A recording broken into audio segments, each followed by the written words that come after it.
ਬੇਲੀਓ ਤੁਸੀਂ ਦੇਖ ਰਹੇ ਹੋ ਪੰਜਾਬੀ ਪ੍ਰਚਾਰ ਟੀਵੀ ਤੇ ਮੈਂ ਤੁਹਾਡਾ ਪ੍ਰਾਹੁਣਚਾਰ ਮੀਆਂ ਆਸਫ ਅਲੀ।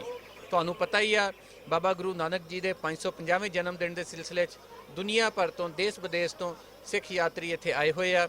ਸਿਰਫ ਉਹ ਪਾਕਿਸਤਾਨ ਆਏ ਹੀ ਨਹੀਂ ਹੋਏ, ਸਿਰਫ ਮੱਥਾ ਹੀ ਨਹੀਂ ਟੇਕ ਰਿਹਾ ਨਨਕਾਣਾ ਸਾਹਿਬ ਤੇ ਗੁਰਦੁਆਰਾ ਕਰਤਾਰਪੁਰ ਸਾਹਿਬ ਤੇ, ਬਲਕਿ ਨਾਲ ਹੀ ਨਾਲ ਉਹ ਸ਼ਾਪਿੰਗ ਵੀ ਕਰ ਰਹੇ ਆ, ਲਾਹੌਰ ਦੀਆਂ ਯਾਦਾਂ ਵੀ ਨਾਲ ਲੈ ਕੇ ਜਾਣਾ ਚਾਹ ਰਹੇ ਆ, ਪੰਜਾਬ ਦੀਆਂ ਯਾਦਾਂ ਵੀ ਨਾਲ ਲੈ ਕੇ ਜਾਣਾ ਚਾਹ ਰਹੇ। ਉਹਨਾਂ ਦੇ ਨਾਲ ਗੱਲ ਕਰਦੇ ਆ। ਇੱਕ ਫੈਮਿਲੀ ਇੱਥੇ ਸ਼ਾਪਿੰਗ ਕਰ ਰਹੀ ਆ, ਕੱਪੜੇ ਖਰੀਦੇ ਆ ਇਹਨਾਂ ਨੇ ਤੇ ਵਾਹਵਾ ਸਾਰੇ ਖਰੀਦੇ ਆ। ਫੈਸਲ ਇੱਕ ਮਿੰਟ ਦਿਖਾਈ ਜ਼ਰਾ ਕੱਪੜੇ ਵੀ। ਆ ਦੇਖੋ ਇਹਨਾਂ ਨੇ ਨਾ ਆ ਢੇਰ ਲੱਗਿਆ ਪਿਆ ਵਾ, ਇਹਨਾਂ ਨੇ ਜਿਹੜੇ ਕੱਪੜੇ ਪਸੰਦ ਕਰ ਲਏ ਆ ਉਹ ਦੇਖੋ। ਅੱਛਾ ਚੰਗੇ ਭਲੇ ਇਹਨਾਂ ਨੇ ਇੱਧਰੋਂ ਕੱਪੜੇ ਲਿਜਾਣ ਦਾ ਲੱਗਦਾ ਮੂਡ ਆ ਇਹਨਾਂ ਦਾ। ਅੱਛਾ ਦੱਸੋ ਜੀ ਤੁਸੀਂ ਤੇ ਕੀ ਨਾਮ ਹੈ ਤੁਹਾਡਾ ਤੇ ਕਿੱਥੋਂ ਆਏ ਹੋ? ਮੇਰਾ ਨਾਮ ਜਰਨੈਲ ਸਿੰਘ ਹੈ, ਆਏ ਆ ਬਰੈਂਪਟਨ ontario ਤੋਂ। ਅੱਛਾ ਇੱਥੋਂ ਹੈਗੇ ਆ ਜਲੰਧਰ ਤੋਂ। ਤੇ ਕੀ ਕੁਛ ਅੱਜ ਖਰੀਦ ਰਹੇ ਹੋ ਬਾਜ਼ਾਰੋਂ? ਇਹਨਾਂ ਦੇ ਡਿਪਾਰਟਮੈਂਟ ਇਹ ਲੇਡੀਜ਼ ਦਾ ਕੰਮ ਹੈ, ਮੇਰਾ ਖਰੀਦਣਾ ਮੈਂ ਤਾਂ ਬੈਠਾ ਹੀ ਹਾਂ ਕੋਲ। ਤੁਸੀਂ ਬਸ ਪੈਸੇ ਭਰਨ ਲਈ ਬੈਠੇ ਹੋ? ਹਾਂਜੀ ਹਾਂਜੀ ਹਾਂਜੀ। ਨਹੀਂ ਤਾਂ ਖਰੀਦ ਵਾਵਾ ਕੁਛ ਲਿਆ ਇਹਨਾਂ ਨੇ ਤੇ ਕੋਈ ਉਸਾ ਨਹੀਂ ਚੜਦਾ ਪਿਆ ਕਿ ਇੰਨਾ ਕੁਛ ਮੁੱਲ ਲੈ ਲਿਆ। ਜਿਹੜੀ ਚੀਜ਼ ਚਾਹੀਦੀ ਉਹ ਖਰੀਦਣੀ ਪੈਣੀ ਹੈ ਜੀ। ਨਾਲੇ ਇੱਥੋਂ ਦੀਆਂ ਯਾਦਾਂ ਲੈ ਕੇ ਜਾ ਰਹੇ। ਇੱਥੇ ਕਿਹੜਾ ਰੋਜ਼ ਹਰ ਸਾਲ ਨਹੀਂ ਆ ਹੁੰਦਾ, ਸਾਡੇ ਤੋਂ 1-2 ਸਾਲ ਚੱਲ ਬਾਅਦ ਆਉਣੇ। ਅੱਛਾ ਤੁਹਾਡਾ ਕੀ ਨਾਂ ਜੀ? ਮੇਰਾ ਨਾਂ ਜੀ ਜਸਵਿੰਦਰ ਕੌਰ। ਤੇ ਕੀ ਕੁਛ ਅੱਜ ਇੱਥੋਂ ਖਰੀਦ ਰਹੇ ਹੋ? ਹਾਂ ਇੱਥੋਂ ਤਾਂ ਜ਼ਿਆਦਾ ਕਾਟਨ ਦੇ ਦੁਪੱਟੇ ਲੈਣ ਤੇ ਕੁਛ ਬਾਜ਼ਾਰ ਚੋਂ ਕਾਟਨ ਦੇ ਸੂਟ ਲੈਣ। ਇਹ ਵਾਵਾ ਸਾਰੇ ਲਏ ਆ, ਇੰਨੇ ਕੀ ਕਰਦੇ? ਇਹ ਅਸੀਂ ਗਿਫਟ ਲੈ ਕੇ ਚੱਲੇ ਆ ਆਪਣੇ ਫਰੈਂਡਸ ਨੂੰ, ਰਿਲੇਟਿਵਸ ਨੂੰ, ਕਿਉਂਕਿ ਇੱਥੋਂ ਦੇ ਕਾਟਨ ਦੇ ਦੁਪੱਟੇ ਥੋੜੇ ਮਸ਼ਹੂਰ ਨੇ, ਸਾਰੇ ਚਾਹੁੰਦੇ ਆ। ਸਰਦਾਰ ਜੀ ਨਹੀਂ ਗੁੱਸਾ ਕਰਦਾ ਇੰਨਾ ਕੁਝ ਮੁੱਲ ਲੈ ਗਏ? ਨਹੀਂ ਜੀ ਨਹੀਂ ਜੀ ਠੀਕ ਹੀ ਆ ਕੰਮ। ਨਹੀਂ ਡਰਾ ਕੇ ਰੱਖਿਆ?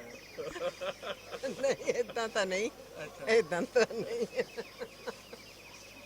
ਉਹਨਾਂ ਨੂੰ ਆਪ ਪਤਾ ਕਿ ਵੀ ਜਿੱਦਾਂ ਲੈਣੀ ਆ। ਹੁਣ ਅਸੀਂ ਇੱਥੇ ਆਏ ਆ ਆਪਣੇ ਗੁਰੂ ਨਾਨਕ ਦੇਵ ਜੀ ਦੇ ਜਨਮ ਦਿਨ ਤੇ ਫਿਰ ਕੋਈ ਨਿਸ਼ਾਨੀ ਵੀ ਲੈ ਕੇ ਜਾਣੀ ਆ ਸਾਰਿਆਂ ਲਈ, ਠੀਕ ਹੈ ਨਾ। ਤੇ ਹੋਰ ਕੀ ਕੁਛ ਲੈ? ਕੱਪੜੇ ਤੇ ਲੈ ਲਿਆ ਸੀ, ਹੋਰ ਵੀ ਕੁਛ ਲੈਣਾ? ਹੋਰ ਨਹੀਂ ਬਸ ਹੋ ਗਿਆ ਸੀ। ਤੁਹਾਡਾ ਕੀ ਨਾਂ ਜੀ? ਮੇਰਾ ਨਾਮ ਸੁਖਵਿੰਦਰ ਕੌਰ ਜੀ। ਤੁਸੀਂ ਕੀ ਕੁਛ ਲਿਆ? ਬਸ ਆਹੀ ਕੋਈ ਸ਼ਾਪਿੰਗ ਥੋੜੀ ਬਹੁਤੀ ਕੀਤੀ ਆ, ਚੁੰਨੀਆਂ ਲਈਆਂ ਆ ਜੀ, ਹਾਂਜੀ ਦੁਪੱਟੇ ਲਏ ਆ, ਹਾਂਜੀ ਦੁਪੱਟੇ ਪਸੰਦ ਆਉਂਦੇ ਉਹਨਾਂ ਦੇ, ਹੁਣ ਸਾਰਿਆਂ ਦੇ ਇੱਥੋਂ ਦੇ, ਹਾਂਜੀ ਤੇ ਸੂਟ ਵੀ ਲਏ ਆ, ਥੋੜੇ ਜਿਹੇ ਗਿਫਟ ਲਏ ਆ ਬੱਚਿਆਂ ਲਈ। ਤੇ ਉੱਥੋਂ ਕੋਈ ਉਹਨਾਂ ਨੇ ਫਰਮਾਇਸ਼ ਵੀ ਕਰਕੇ ਭੇਜਿਆ ਸੀ ਇਹ ਕੁਛ ਲੈ ਕੇ ਆਇਓ? ਸੂਟਾਂ ਦੀ ਫਰਮਾਇਸ਼ ਕੀਤੀ, ਕਹਿੰਦੇ ਪਾਕਿਸਤਾਨੀ ਸੂਟ ਜ਼ਰੂਰ ਲੈ ਕੇ ਆਇਓ ਜੀ, ਹਾਂਜੀ। ਤੇ ਤੁਸੀਂ ਆਪਣੇ ਲਈ ਕੀ ਲਿਆ? ਉਹ ਤੇ ਉਹਨਾਂ ਨੇ ਤੇ ਲੈ ਲਿਆ ਲੀੜੇ ਲੂੜੇ ਚੱਪੜੇ। ਇੱਥੇ ਲਈ ਤਾਂ ਬੋਸਕੀ ਹੈ, ਪਰ ਅੱਗੇ ਗਲਤ ਨਿਕਲੀ ਮੇਰੀ। ਹੁਣ ਦੇਖੋ ਕੀ ਬਣਦਾ। ਕੁੜਤੇ ਪਜਾਮੇ ਲੈ ਬੋਸਕੀ ਦੇ ਅੱਛਾ ਤੇ ਅੱਗੇ ਗਲਤ ਨਿਕਲ ਗਿਆ। ਹੁਣ ਦੇਖੋ ਕੀ ਬਣਦਾ, ਸਹੀ ਹੈ ਕਿ ਗਲਤ। ਚਲੋ ਜੀ ਗੱਲ ਸਹੀ ਹੈ ਜੀ। ਅੱਛਾ ਇਹ ਜਿਹੜੇ ਇੱਥੇ ਦੁਕਾਨਦਾਰ ਆ ਉਹ ਵੀ ਵਿਚਾਰੇ ਨਾ ਥੱਕ ਚੁੱਕੇ ਆ। ਹੁਣ ਤੁਹਾਨੂੰ ਦਿਖਾਉਂਦਾ ਮੈਂ ਉਹਨਾਂ ਨਾਲ, ਬਲਕਿ ਗੱਲ ਵੀ ਕਰਦੇ। ਉਹ ਮੈਂ ਆਇਆ ਤੇ ਦੇਖ ਕੇ ਉਹ ਤੇ ਹੁਣ ਪਏ ਆ ਥੱਕੇ, ਤੇ ਇੱਥੇ ਨਾਲ ਉਹਨਾਂ ਨੇ ਘਟਾਉਣ ਲਈ ਇੱਕ ਮੁੰਡਾ ਸਦਾਇਆ ਹੋਇਆ। ਹਾਂਜੀ ਕੀ ਨਾਂ ਜੀ ਤੁਹਾਡਾ? ਮੇਰਾ ਨਾਂ ਜੀ ਸ਼ੇਖ ਸਲਾਮਤ ਅਲੀ ਹੈ ਤੇ ਮਾਸ਼ਾਅੱਲਾ ਇੱਥੇ ਵਿਕਰੀ ਅੱਛੀ ਹੋ ਜਾਂਦੀ ਹੈ।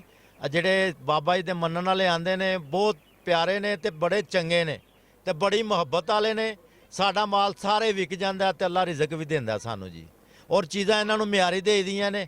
ਖਾਸ ਤੌਰ ਤੇ ਮੁਲਤਾਨੀ ਆ ਫੁਲਕਾਰੀ ਵਾਲੀਆਂ ਚੁੰਨੀਆਂ ਜਿਹੜੀਆਂ ਸਾਡੀ ਫੇਮਸ ਨੇ ਉਹ ਹੈ ਬਹੁਤ ਜ਼ਿਆਦਾ ਲਿਜਾਂਦੇ ਨੇ। ਫਿਰ ਪਾਕਿਸਤਾਨੀ ਬੋਸਕੀ ਉਹ ਵੀ ਮੁਨਾਸਬ ਰੇਟ ਤੇ ਦੇਈਦੀ ਹੈ। ਪਾਕਿਸਤਾਨੀ ਕੱਪੜੇ ਵੀ ਪਸੰਦ ਕਰਦੇ ਨੇ ਤੇ ਖਾਸ ਤੌਰ ਤੇ ਜਿਹੜੇ ਇੰਡੀਅਨ ਨੇ ਉਹ ਜ਼ਰਾ ਸਿਆਣੇ ਭੈਣ ਭਰਾ ਨੇ ਤੇ ਕੈਨੇਡੀਅਨ ਜਿਹੜਾ ਜ਼ਰਾ ਭੋਲੇ ਭਲੇ ਨੇ। ਹਾਂਜੀ ਵਾਹ ਜੀ, ਆ ਇੱਥੋਂ ਖਰੀਦਦਾਰੀ ਦਾ ਸਿਲਸਿਲਾ ਜਾਰੀ ਆ ਤੇ ਜਿੰਨੇ ਵੀ ਯਾਤਰੀ ਆਏ ਹੋਏ ਆ ਦੇਸ਼ ਵਿਦੇਸ਼ ਤੋਂ, ਸਾਰੇ ਹੀ ਇੱਥੋਂ ਆ ਕੇ ਆਪਣੇ ਹਿਸਾਬ ਨਾਲ ਉੱਥੇ ਲਿਜਾਣ ਲਈ ਤੋਹਫੇ ਤਹਿਫ ਸ਼ਾਮਾਂ ਇੱਥੋਂ ਲਾਜ਼ਮੀ ਲੈ ਕੇ ਜਾਂਦੇ ਆ ਤੇ ਖਰੀਦਦਾਰੀਆਂ ਸਾਰਾ ਦਿਨ ਜਿੰਨੇ ਦਿਨ ਇੱਥੇ ਜਾਰੀ ਰਹਿੰਦਾ ਗੁਰਪੁਰਬ ਦਾ ਸਿਲਸਿਲਾ, ਜਿੰਨੇ ਦਿਨ ਤਕਰੀਬਾ ਜਾਰੀ ਰਹਿੰਦੀਆਂ ਉਹਨੇ ਦਿਨ ਇੱਥੇ ਪੂਰੇ ਲਾਹੌਰ ਦੇ ਬਾਜ਼ਾਰਾਂ ਦੇ ਵਿੱਚ ਰਸ਼ ਲੱਗਿਆ ਰਹਿੰਦਾ।